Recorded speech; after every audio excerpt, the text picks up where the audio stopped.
오늘은 사사기 12장 8절부터 10절까지 등장하는 사사 입산을 만나게 됩니다. 그런데 여기에 좀 문제가 있습니다. 이 사사에게 할애된 분량이 또 너무나도 적다는 것입니다. 그야 사사 3갈의 경우를 떠올려보면 한 절 분량이었는데도 불구하고 우리는 충분한 정보를 얻고 그를 통해 행하신 하나님의 일들을 묵상할 수 있지 않았습니까? 3절이면 감지덕지죠. 문제가 안 될 것 같죠. 그런데 이 짧은 기록이 사사 입산에게는 문제가 됩니다. 왜냐하면 적은 정보도 문제지만 그 정보가 보기에 따라 다양한 해석을 가지기 때문입니다. 8절에는 베들레헴의 입산이 사사가 되었다고 말해주고 9절에는 그가 아들 30과 딸 30을 두었는데 그가 사사가 된 지 7년째에 그 딸들을 밖으로 시집 보냈고 아들들을 위해서는 밖에서 30명을 데려왔다 라고 말해줍니다. 사사기 기록자가 입산이 사사가 되었다고 언급해준 것은 참 고마운 일입니다. 그가 하나님의 영을 받아서 사사로 인정받았다는 것이니 사사라고 할 수 있는지 아닌지를 따지지 않아도 된다는 거예요. 그런데 그의 기록이 매우 짧은 것, 그런데 거기에 등장하는 이야기가 그의 업적이 아닌 아들, 딸, 시집장가 보내는 것이 전부이기 때문에 그게 문제입니다. 그런데 거기엔 제가 계속 강조했던 사사기를 기록한 역사가들의 의도적 기록과 의도적 단어 선택이 엿보입니다. 그것은 바로 밖으로와 밖에서에서 찾아볼 수 있죠. 이 점이 두 가지의 상반된 해석을 가능케 합니다. 첫 번째는 그 바깥이라는 표현이 이스라엘 공동체 안에 다른 지파를 말하는 것이라는 것이고, 다른 하나는 이웃국가, 이웃 족속, 즉 이방인들을 뜻한다는 것입니다.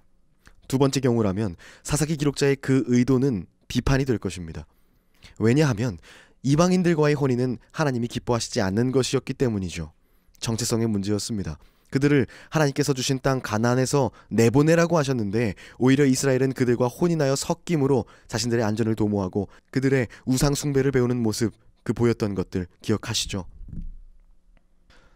두 번째 해석이 맞다면 이제는 사사마저도 하나님 앞에 범죄하는 그런 시대가 온 것입니다.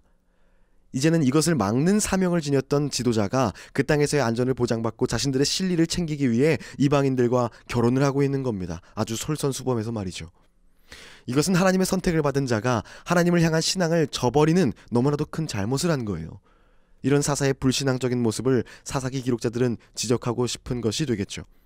우리말로 옮겨진 새번역 성경에서는 이 밖으로, 밖에서의 표현을 다른 집안으로 번역해서 첫 번째 해석에 무게를 실어주고 있지만 히브리어 원어에는 그런 표현이 없습니다. 그저 밖으로, 밖에서라고 말할 뿐이죠.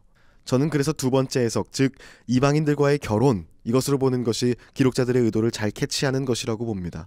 다시 말씀드리지만 사사기 기록은 실수로의 기입과 생략은 없지만 의도된 기입과 생략은 있기 때문이죠.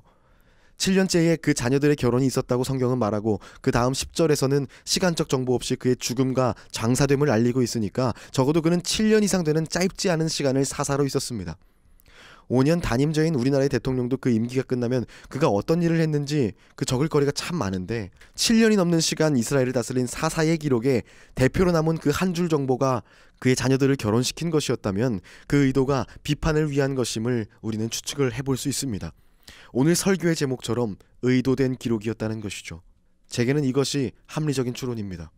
입산이란 이름은 원래 히브리어 발음으로는 입잔이 되는데 그것은 빠르다 이런 의미를 가집니다. 그는 무엇이 그렇게 빨랐을까요? 하나님의 영이 임하여 사사가 되는 것이 빨랐던 것일까요? 아니면 사사가 된 후에 잘못된 선택, 잘못된 신앙으로 하나님에게서 멀어지는 것이 빨랐던 것일까요? 어떤 학자들은 구원하였다라는 말이 등장하지 않은 것을 보아서 그것을 근거로 이 시대가 평화의 시대였을 것이라고 이야기합니다. 외부의 침입도 내부의 갈등도 없었을 거라는 추측이죠. 만약 사사 입산의 시대가 이 평화의 시대였다고 하더라도 그는 하나님의 방법이 아닌 세상의 방법으로 그 평화를 누리려 한 것입니다. 평강을 주시는 평화의 왕이 여호와 하나님이 아니라 이웃 족속의 왕이라고 판단하는 어리석음을 범한 것입니다. 그리고 그의 치세를 또 처세를 기록한 역사가들은 그를 그저 그렇게 살다 갔다고 그들의 자녀, 손자, 후대들에게 전합니다. 그렇게 우리는 그 기록을 마주하고 있는 것입니다. 이 짧은 세 절을 묵상하며 우리는 생각해 볼 수 있습니다. 과연 하나님 나라의 역사책에 나의 삶은 어떻게 기록될 것이고 또 믿음의 후배들에게 이 이야기가 어떻게 전해질 것인가.